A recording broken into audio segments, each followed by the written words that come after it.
Video பார்த்துட்டு எல்லா நண்பிகளுக்கும் முதல்ல வணக்கம். இந்த வீடியோவில் நம்ம டிஸ்கஸ் பண்ண போகிறோம்னு பார்த்தீங்கன்னா, நம்மளோட தளபதியோட திருவிழா அந்த ஆடியோ லான்ச் வந்து எந்த டிவியில் வந்து டெலிகாஸ்ட் ஆக போகுது, இந்த படத்தோட டிஜிட்டல் ரைட்ஸை வந்து யார் வாங்கியிருக்காங்க, அதேமாதிரி டெலிவிஷன் ரைட்ஸை வந்து யார் வாங்கியிருக்காங்கன்னு சொல்லிட்டு ஒரு கிளியரான ஒரு அப்டேட் கிடச்சிருக்கு.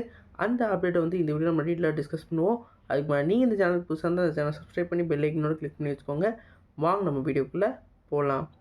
நம்ம தளபதியோட கடைசி படமான ஜனநாயகன் படம் வந்து நம்ம வினோத் டைரக்ஷனில் நம்ம தளபதி விஜய் அவர்கள் லீட் ரோலில் ப்ளே பண்ணுறாங்க. இந்த படத்தை வந்து நம்ம அனிருத் அவர்கள் மியூசிக் பண்ணுறாங்க. இந்த படத்தோட ஆடியோ லான்ச்சுக்கு வந்து தளபதியோட திருவிழான்னு சொல்கிற டைட்டில் வச்சு ஒரு வேறு லெவல் ப்ரொமோஷனில் இறங்கியிருக்காங்க.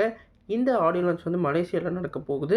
குறிப்பாக சொல்லணும்னா 27 டிசம்பர் மாதம் இந்த ஆடியோ லான்ச்சை வந்து ஒரு பிரம்மாண்டமான ஒரு ஆடியோ லான்ச்சாக வந்து கண்டக்ட் பண்ண போகிறாங்க. இப்போ இந்த ஆடியோ லான்ச்சை வந்து டெலிவிஷன் பார்ட்னராக நம்மளோட ஜீ தமிழ் வந்து வாங்கியிருக்கிறதா இப்போ தெரியுது. இது மட்டும் இல்லாமல் இந்த டிவியில் வந்து இந்த ஆடியோ லான்ச்சில் லைவ் ஸ்ட்ரீமிங் வந்து பண்ண போகிறதா அப்டேட் கிடச்சிருக்கு. குறிப்பாக சொல்கிறோன்னா மெர்சல் படத்தோட ஆடியோ லான்ச் அப்போ நம்ம ஜீ தமிழ் அவர்கள் அப்படியே வந்து லைவ் டெலிகாஸ்ட் பண்ணியிருப்பாங்க. அந்த மாதிரி இப்போ வந்து திருப்பி வந்து நம்ம தளபதியோட கடைசி படத்துலேயும் பண்ண போகிறதா தெரியுது. அதனால் தளபதியோட ஃபேன்ஸ்க்கெலாம் வேறு லெவல் ட்ரீட்டுன்னு சொல்லலாம். ஏன்னா நிறையா பேருக்கு வந்து மலேசியா வரைக்கும் போக முடியாத சிச்சுவேஷன் இருக்கும். அவங்களுக்கெல்லாம் இந்த விஷயம் ஒரு வேறு லெவல் ட்ரீட்டாக இருக்குது.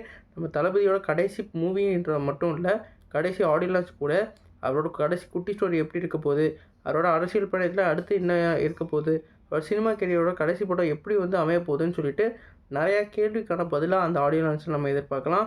அது மட்டும் இல்லாமல் இந்த படத்தை வந்து அமேசான் ப்ரைம் வந்து இந்த படத்தை வந்து வாங்கியிருக்காங்க. இந்த டிஜிட்டல் ரைட்ஸில் வந்து ஒரு வேறு லெவல் சேல் ஆகிருக்கிறதா இப்போ அப்டேட் கிடச்சிருக்கு. கிட்டத்தட்ட வந்து இந்த படத்தோட ப்ரீ புக்கிங்லேயே வந்து ஒரு வேறு லெவல் வந்து சம்பவம் பண்ணியிருக்கு. இன்னும் புக்கிங்லாம் வந்து இன்னும் ஆரம்பிக்கல. அதுக்கு முன்னாடி இவங்க வந்து 80% இவங்களோட காஸ்ட்டை வந்து எடுத்துட்டாங்களாம். மிச்சம் இருக்க அந்த 20% தான் வந்து தியேட்டர் ப்ராஃபிட்டாக வந்து கெட்டுக்க போகிறாங்க. அது வந்து டேபிள் ப்ராஃபிட்லேயே நடந்துருக்கிறதா தெரியுது. அதனால் இது வரைக்கும் தமிழ் சினிமாவில் ஒரு வேறு லெவல் சம்பவத்தை இந்த படம் பண்ணும். அது மட்டும் இல்லாமல் இந்த படத்தை வந்து கண்டிப்பாக ரிலீஸ் பண்ணதுக்கப்புறம் 500 கோடி வசூல் பண்ணால் தான் வந்து தமிழ்நாட்டில் நிறையா தியேட்டருக்கு வந்து ப்ராஃபிட் வந்து கெயினாக இருக்கும். அந்தளவுக்கு வந்து நான் வாங்கியிருக்கிறதாகவும் அப்டேட் கிடச்சிக்கிட்டு இருக்கு.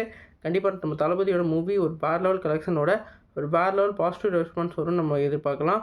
நீங்கள் சொல்லுங்கள் ஃப்ரெண்ட்ஸ், இந்த படத்தோட ஆடியோ லான்ச்சை லைவ் ஸ்ட்ரீமிங் பண்ணுறாங்க, அதை பற்றி நீங்கள் கமெண்ட் பண்ணுங்கள். இந்த படத்துக்கு உங்களுக்கு என்ன எதிர்பார்ப்பு இருக்குன்னு சொல்லிட்டு கமெண்ட் பாக்ஸில் கமெண்ட் பண்ணுங்கள். இந்த சேனலுக்கு புதுசாக தான் சப்ஸ்கிரைப் பண்ணுங்கள். நன்றி.